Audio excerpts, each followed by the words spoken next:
The recently concluded Parliament session saw many disruptions, controversies, and much more. To discuss this and a lot more, we have with us Rajya Sabha MP Renuka Chaudhary. Welcome to the print, ma'am. But I there's a lot of politics to talk about when it comes to you. But let me start with the latest controversy. And I know you may not want to get too much into the detail of it, but you were served privilege notice over, quote unquote, the dog comment. well, like you said, I can't talk too much about it. But I'm a little baffled at their perception of what it'll do. Um, I've only got a lot of support because what I did was absolutely humane. And it's something that the country is seized with the Supreme Court ruling. Right. And quite frankly, I didn't think when I picked up the dog on the road, I didn't think that there's going to be a controversy or a consequence because I was rushing to Parliament. There was an accident outside Claridge's Hotel. The car from behind came and hit the scooter fellow who had gone in front of my Gadi, and he fell. So instinctively, you stop to see if someone's. He had a helmet, luckily. And there was this little creature whimpering and terrified, tail tucked, running around, going crazy. And there were at least, like all good Indian accident areas, you have some 50 people standing, scooters, cyclists, cars, everyone coming. So I said, okay, the situation's under control. So let me, this poor creature is going to be run over. That was my first instinct. So I said, bhai, isko, let's put it in the car. You drop me at Parliament, and on the way back, you can stop and check whose dog it is and give it back. And that's all. The dog never left the car. It never got out. It didn't do anything. So when they were going on and on about it, I said, well, I don't know who has taken offense to this because do they feel that the court fits them? Because I haven't said it. I haven't taken names. It's a phrase that you just. But a lot of parliamentarians felt offended that, No one no? felt offended. No, the intelligent and sound-minded people knew it for what it is. It's a witty comment. Beyond that, it is. I haven't personalized it. I haven't said someone's name. And it should have ended there. Yeah, I don't know why they're making such a song and that. But anyway, if it makes them feel powerful or happy, then so be it. But do you have pets? Of course, I You have always dogs? have pets. Yeah? How many? I've got 5 dogs, Huh. 2 Indies, 6 dogs. One died, my old girl, Dakshind, 15 years old, who thought she gave birth to my grandson. She was that attached. And I really miss her because today she would have been sitting under my chair or somewhere right here. And she'll go and investigate the whole garden and come back and park herself. Everyone knew that Minkal Beaver madam is like, they're great therapy for people. Yeah. But how do you see all this in terms of, the recent initial Supreme Court ruling, where it had said that stray dogs would be rounded up. There was a lot of debate about it. On one side, you have, the animal lovers who were voicing their concern. On the other side, there were others who were talking about, look at the, dog bite cases, how they've increased. There are cases of unprovoked violence. What is the middle ground? What is the right approach? The middle ground is what should have been done in the first place. Where the municipalities were supposed to sterilize these dogs. There's a fund allocated for it, which, by the way, they haven't given in the last so many years. And so a lot of centers just shut down because of that. And look, other countries have done it. It's not that they haven't. It's not like there are no dogs anywhere else in the world and it's only in India and only here you get dog bites. That's not true. And while I do have great concern and sympathy for those who are bitten by a dog, it's scary. But the fact is that we have failed administratively. It's human failure. You didn't round them up, you didn't sterilize them, and you didn't do what you were supposed to do. So the dogs multiply. It's the way of nature. And also there's a certain cruelty which as human beings we do. I've seen this behavior where you're walking in Lodi Garden or you're walking outside and a dog is lying down. It's not even getting up and looking at you. And if it's fed, If it's not a hungry dog, it won't even look at you because he or she is happy and they're just lying there. So now someone going will throw a stone, or the children who've tied crackers to the tail and found it funny when the dog is yelping in terror. The people going by who poke it with a stick. We've got behavior patterns on both sides. Now, I'm saying these are mute animals. More than anything, what we need to understand, like the other day outside Parliament, one driver got bitten by a monkey. Now, we have monkeys here. This is the capital of India. This is Lutyens, Delhi. We are supposed to be the Khan Market gang or whatever we are called. But the point is, the gazillion monkeys come here. And it's thanks to the dogs that they stay up. Otherwise, they come down. They snatch chips and all that which the servants' children are eating. They come and they try to snatch whatever's in your hand. They take a stick and try to knock the fruit bowl down. So this happens. It's animal behavior. So what happens to humans? Why aren't we behaving? Why aren't we dealing with it in the way it should? And Supreme Court never said, kill all the dogs. I don't think they said that. So this was convenient misinterpretation and lack of understanding of what the court has said. And there should be some logistical support that should be given administratively. And over a period of time, you'll find that dogs are culled. Now, in a garden like this, I have massive rodents and rats, which is also a historic fact that rodents and rats multiply in numbers when there are no dogs around. So you've got to look at all. You chop off the dogs, and with that cruel intent, I don't think it does us any good. And then you've just celebrated Mahashivratri, for God's sake. And Kal Bhairav, who gave that much dignity and recognition for a dog. So why would you do that? And there's enough stories in our mythology, in our histories, in our neighboring countries like Nepal, where they actually worship a dog on a day of the year. They sit and they put tikas to any dog, street dogs, there's that, and put a garland and they worship them. In somewhere in the south, in our areas, it's believed that dog is Lakshmi, so they say never touch it with your feet. You know, you can pet it, but sometimes, you see a dog lying at your feet and you want to fuss over them. So Yeah, but interestingly, even RSS chief Mohan Bhagwat talked about having, adopting a more balanced approach, that a Yes. vet should be, sort of taking decisions about this, take a decision in a scientific Right. manner. No, I'm glad. I mean, my respect for Mr. Bhagwat goes up if he has seen it for what it is. Because that's how it should be. That's how it is. Because you've got to be able to find a balance somewhere. Killing dogs perpetuates cruelty. Anyone who can do that, and it's shown that violent behavior, rapists, all of them, history of violence from childhood. And I think that's scary. Now, the other day, they killed this young man outside a dhaba because he was feeding a dog. A 22-year-old young man who was coming into his prime, and other human beings didn't think that was an act of violence. To kill a young man, someone's son, that was okay. That's acceptable human behavior. I mean, that is seriously baffling for me. I don't understand that. So coming to politics, I was talking about disruptions in the parliament, the logjam in politics, in parliament. Over the period of time, we have seen that parliament has been stalled. At times, very important issues have been raised, and that is the reason that, the Congress has decided that, disruption has to happen because the government needs to, No, they don't apply.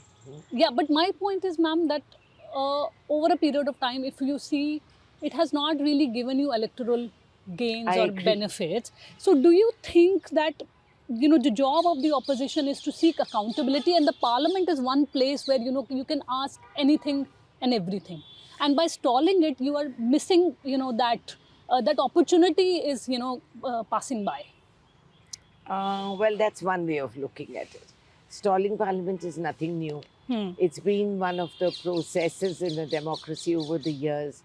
If you remember, during the Congress time, entire sessions were wiped out because the BJP didn't understand GST, and now they're boasting about it. GST was brought in by us when we first introduced it. So we've seen all this in the past. Now, what is defeating about this government is you have no other instruments of democracy. You've removed the RTI. Where is it? Can a citizen get answers from some other platform? Okay, if it's not in parliament, what are the other instruments of democracy that we can use? There are none. Hallelujah. Everything step by step has been removed. Election Commission is not accountable. You can't see videos of people standing outside to vote because they want to save the honor of women and sisters. I mean, come on, give me a break. None of this is happening. And so as a result, when we're pinning down the government and the speaker doesn't allow the leader of opposition to answer, not only in Lok Sabha but in Rajya Sabha also. When Kharge Sahab stands up or requests for to be allowed to talk, he is not allowed. So how is that? How is that allowed in that sense? How do you accept that? So at somewhere we don't stall Parliament looking for electoral gain. There is no agenda in that. We stall to pressurize them to give us the answers because that is what the country asks and that is what we are there for. It doesn't matter ruling or opposition. We have to remain accountable. It is our responsibility to ensure that the government delivers. But for that, the parliament has to function. Have you heard the replies in parliament? Have you seen that in the Rajya Sabha, we have CISF? It's the first time I've ever seen that. You have the CISF, someone gives a signal, I don't know whether they think they're Gabbar Singh or Dawn or whatever.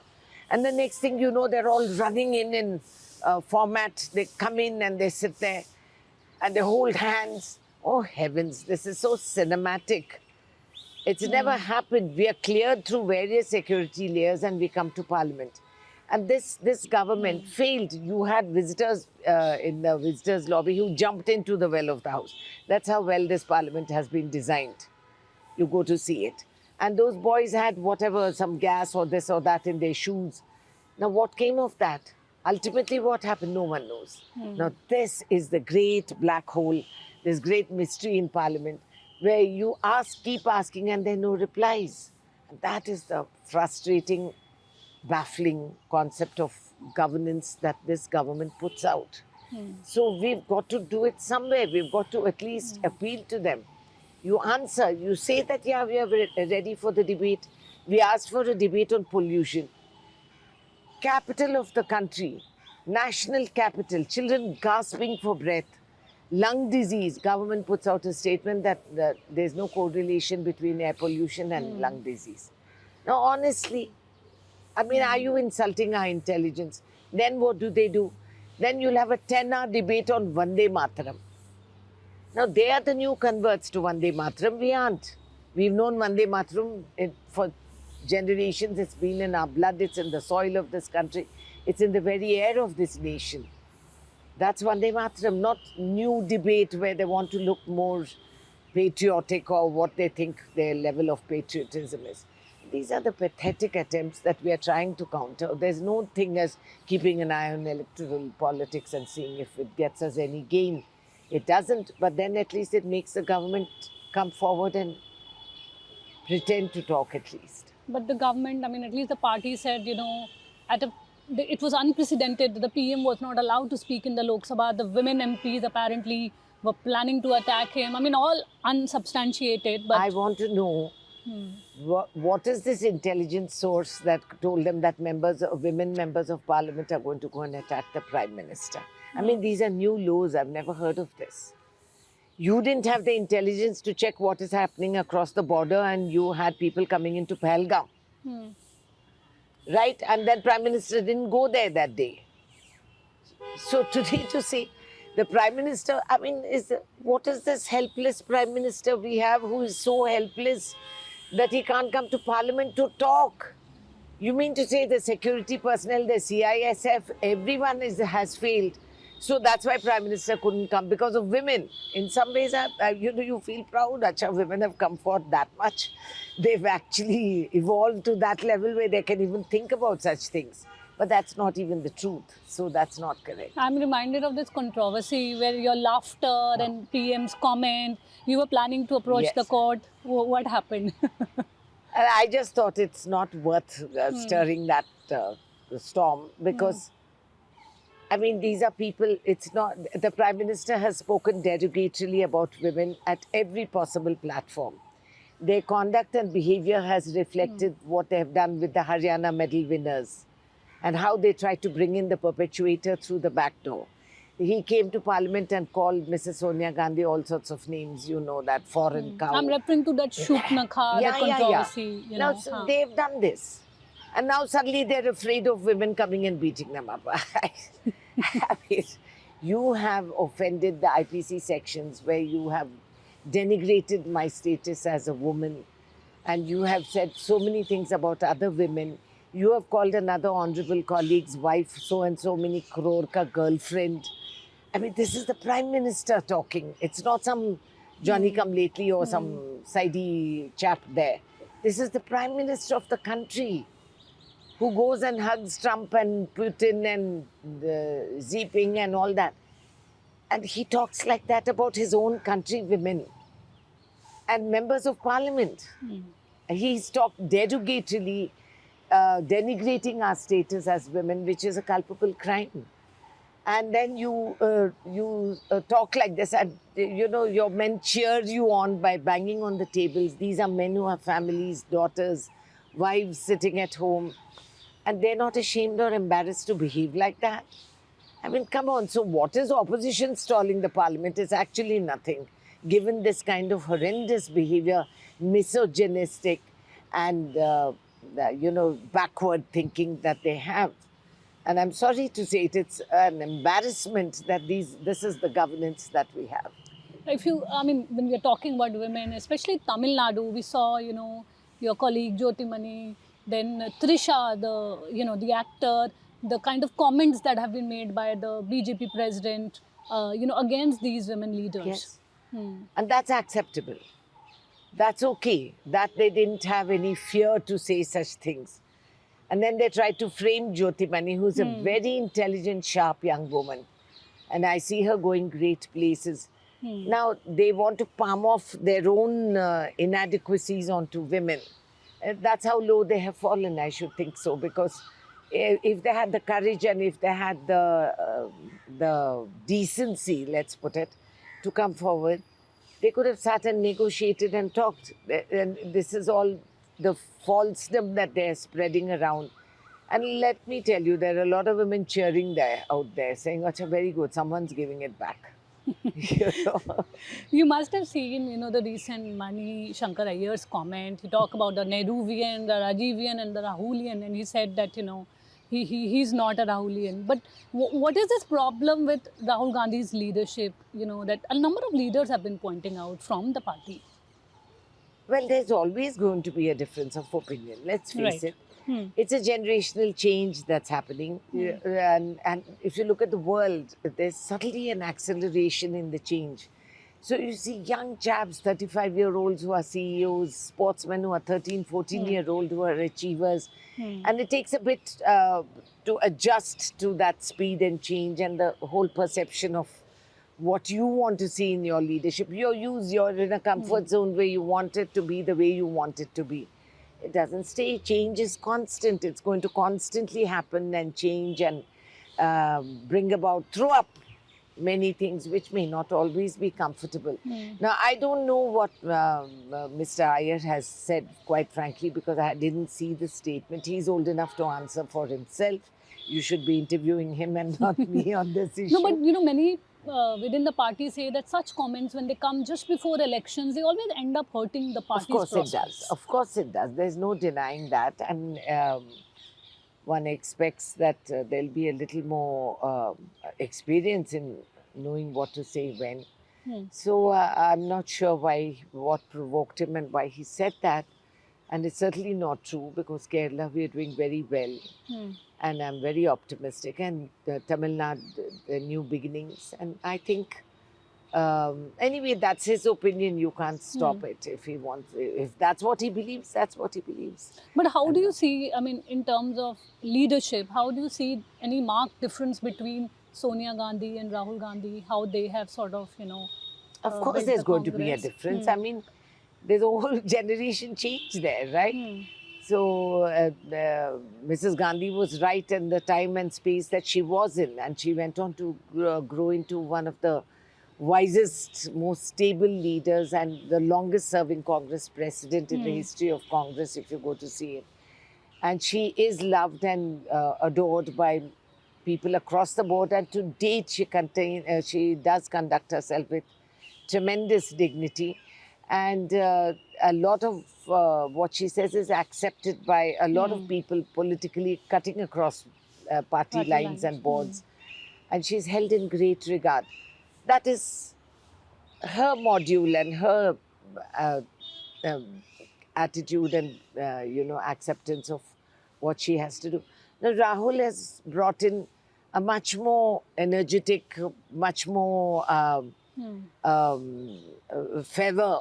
His Bharat Jodo Yatra transformed India completely. I don't think there's going to be in any immediate times where you will see another leader who can walk across the country the way he did. He walked to see what India's first Prime Minister laid the foundations for, the roads, the public sector undertakings, the research institutes, the ICRISATs, the ISROs, all that which was a visionary this thing in those days. And the great leaders, the framers of our constitution, what they envisioned and what they laid in place. 70 years later, you have a young man walking across the country, provoking.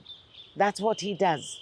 He provokes. He creates a vision there so that people learn to talk. Because let's face it, what has happened? We have an educated middle class who don't want to rock the boat and don't want to get out and question the system. They're sitting in their comfort zones and they're accepting what is happening. If you look at the latest budget, it's all illusionary. It's myth and fantasy. There's nothing there. This has been the same thing that's been repeated in the last 3 budgets. This time the middle class and the unemployed don't even matter. They're not relevant. They haven't even been mentioned if you go to see it. There's not even a pretense that you're doing something for them, that you're giving them tax concessions or there's going to create employment. They talk about poor thing. That lady comes to Parliament and she talks with all pomp and fervor, Nirmala Sitharamanji, and she also knows the truth. She's smart enough and intelligent enough to realize that all these big ticket things you're talking about, pharma and, this and that, none of them are employment intensive. For a crore of rupees that you spend, you don't give 10 lakh people a job. You don't get 1 lakh people a job, never mind 10. And so the crisis is happening, and the middle class and the educated, you can't use your education as literacy. You have to use it as evolution, as an instrument to evolve, to understand, to react. And you look at it around you in the world. Look at Nepal. You had the Gen Z that came out on the streets. You had Hong Kong when they had to go back to China. You saw young employed people coming out onto the flash mobs, coming, singing, saying, protesting, vanishing. There's a whole change. There's a Greta Thunberg who started the ball rolling as a 13-year-old and challenged authority to say, what you're doing about environment. It's a beginning. And if you don't get on board, this is what Rahul's urgency, and he's pushing people towards that, wake up and smell the coffee. It may not be the tried and tested methods as is understood by most, but it is a attempt that he's making, that get up, seize the moment, talk, provoke, ask, fight. This is what he's doing, because there's so much complacency going around. We are accepting what a Prime Minister of the country can come to Parliament and talk about women in a derogatory way. That's acceptable. I didn't see trolls getting on board or saying anything. You call a respected colleague's wife a so-and-so many crore girlfriend.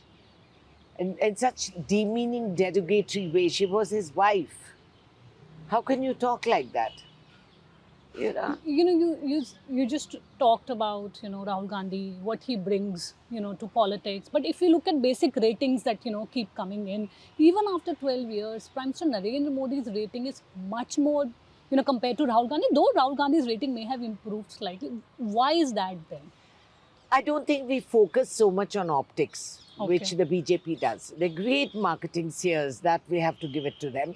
And they have these massive setups which they use, and it costs huge money, as we have seen money that was supposed to be spent on Beti Suraksha programs and all have not been used. There were bigger ads about the Prime Minister than the actual money layout on the ground. And women have unspent money in all the ministries, budget cuts everywhere. So they do that. They manage to channel the money into advertising, marketing, and spreading the Goebbels truth, which is a great marketing strategy. And I can see to that they have got it mastered to an art form. And we are still in that traditional way of reaching out to the masses, which doesn't seem to give us the kind of desired results we want. And I don't think Rahul Gandhi is concerned about how much percentage he's got. I mean, that's really for the media and for the TV channels to sit and debate and discuss. But then how do you intend to sort of counter the Modi phenomena? What will you do? Hit the ground running.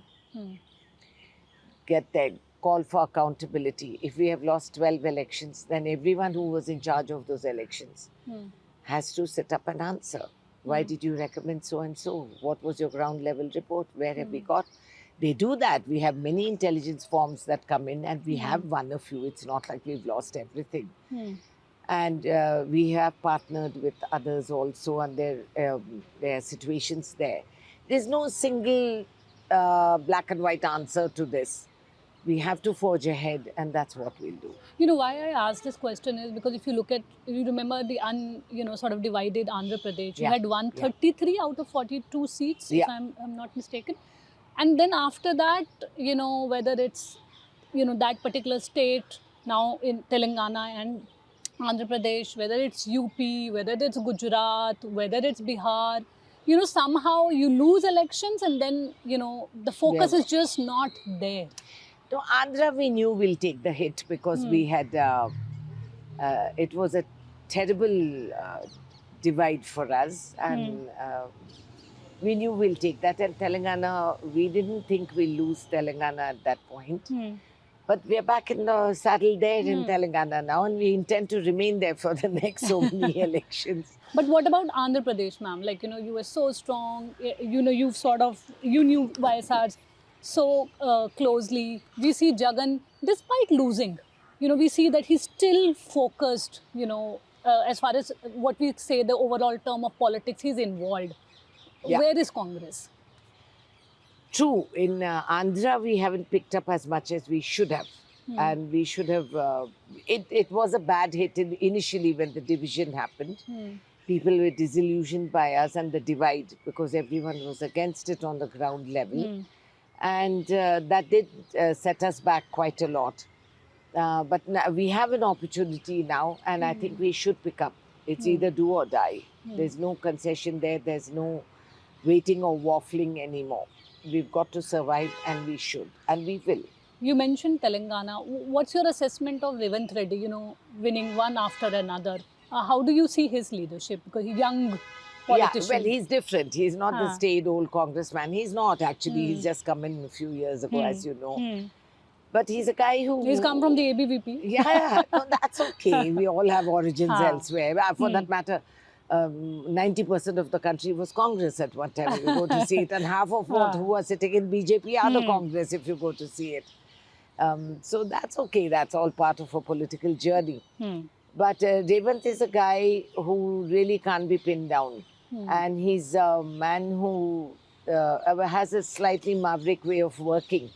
And he's pulling it off. And that's what matters, that he delivers to the country. He's got great plans, even greater ambition, and he has his ear to the ground, and I'm very optimistic. And they're doing some great work on the ground level, which I think is bearing fruit. Right. I already, asked you about Manishankar Iyer, but again, I just want to talk about the broader issue that, not just Manishankar Iyer. Today we see, in Assam, Bhupen Bora, there are many who have been talking about, leaders who are, considered close to Rahul Gandhi. Let's say it's Mr. Venugopal or Mr. Pawan Khera, questioning his leadership style, questioning the way Congress has been operating. Why is it that, so many leaders have been openly speaking about it, but they feel that nothing is actually being done, and they say that we are Congressy, but somehow we are not, being heard. Well, I think then there's a flaw in the system somewhere. Because if such senior and seasoned men who work at the ground level feel that way, then it is our collective failure if we have not been able to convince them or assuage their sentiments, or um, uh, brought them to the board and said that, okay, what is it? So it is we just can't say that, okay, we have leaders, and if they're not happy, then so be it, let them leave. I don't think that's the approach that we need. We need everyone on board at this point, because we are fighting not for survival of Congress, we are fighting for surviving, keeping this democracy going. We are fighting for this nation to find its equilibrium and to be able to survive tariff threats like what we're experiencing now. And we've got to learn to. It's not enough. All these names they give, Atmanirbhar and Viksit and this and that. I mean, these are all, we know what they are all about. So at the end of the day, this is a party that has delivered to the country. This is the party that laid the foundations for change, brought in the Green Revolution, brought in the public sector undertaking, brought in the nationalization of banks, brought in the White Revolution. We also spoke about the Gold Revolution, where we wanted edible oils to be self-sufficient. And we are growing so many other things, and we are relevant today not because of 11 years of misgovernance of some other political party. We are here today because we laid the foundation, because you had the vision those days. You had these great, tall leaders who went beyond caste and creed politics and worked collectively as a cohesive whole to map India and work on a matrix of progress and development. I mean, just imagine ISRO, the first rocket, went on a bullock cart. I think that is so amazing. And today you have the whole world coming to us saying, launch our satellites. Do it. It didn't happen in 11 years. It happened much before that. It happened at a time when we were still poor, where we were largely illiterate, where we were just crawling out from under the British rule and the oppression that we had. We are recovering and regaining our own talents and gifts and our history and culture, which was so rich, which was diminished and demolished by the British sitting on our heads and the colonization that took place. We found ourselves. We were getting to be true to ourselves. So all that happened, that journey, that history, that everything, the evolution of us as Indians, where we've come, and today we're sitting back and Shashi Tharoor puts them down, tells the British where they get off, and everyone's cheering him. I think that's great. I think that's great that we are finding our own identities, our own self-worth, and we don't have to apologize for being Indian or pretend that we are not Indian and change our names when we go abroad. None of that is happening. And technology has brought out level playing fields. So my carpenter's son, who's working in the US in software, nobody knows his caste, creed, his heritage, his father's a carpenter. No, he's a successful techno. And he has the respect that's come. 1 in 6 Indians, citizens of the world, is an Indian and a Chinese. We export intelligence. All our people, we are ruling everywhere. Whether it is a Pichai or anyone else, you have Indians, you're tripping over them everywhere. You have young women getting in. My niece is contesting for judge in Houston. She's a very smart, attractive young woman called Asha Reddy. She's contesting there. And I think that's brilliant that we've evolved to this extent. And none of this happened overnight. None of this happened 11 years ago. It's a process that's been ongoing.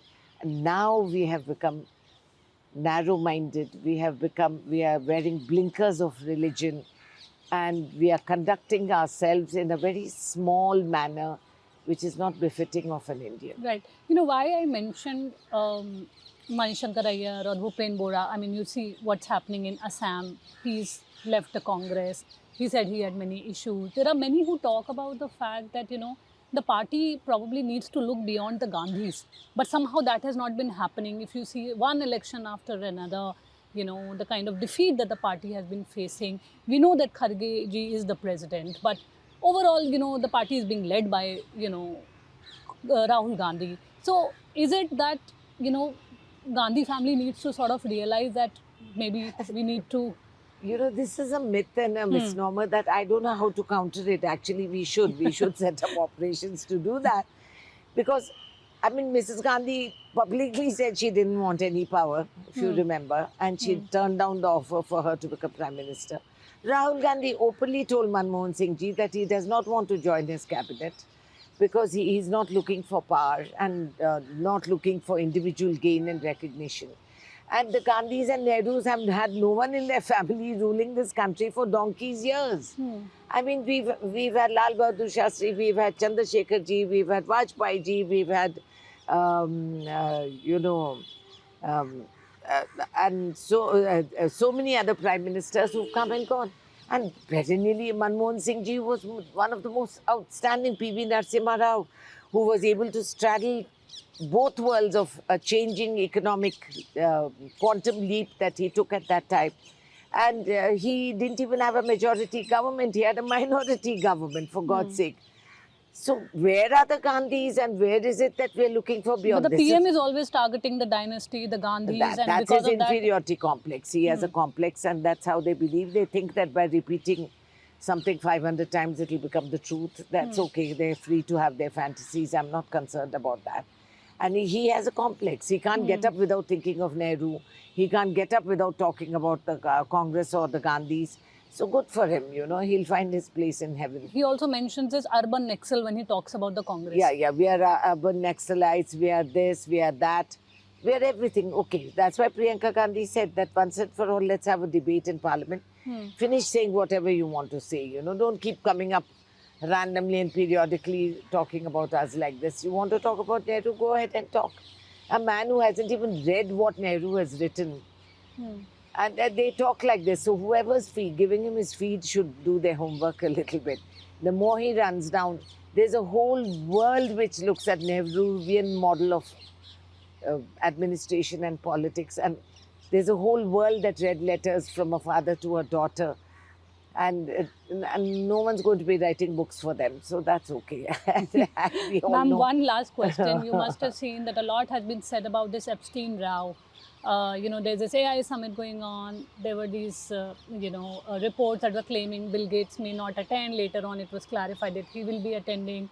Mr. Hardeep Puri, Congress has done a number of press conferences on that. How do you see this entire episode? Look, Epstein was evil. Epstein was ugly. Epstein was a wart on society. Epstein died the way he did. He was what he was. And as all good evil people, as justified by history, if you go to see it, at some point or time or the other, they have had acceptability in society. All the wannabes who want to be seen at those parties, who are worried about being left out, blah, blah, blah, all that carries on. Epstein was who he is. It's for the rest who should have had their moral pegs on.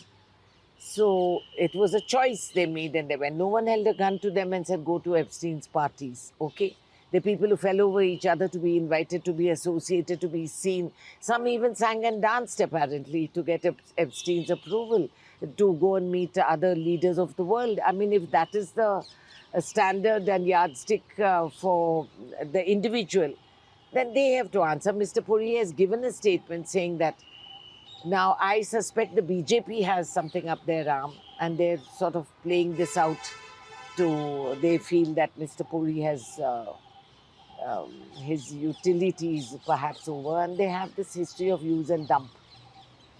So I would worry about the BJP and what they think of Mr. Hardeep Puri than us.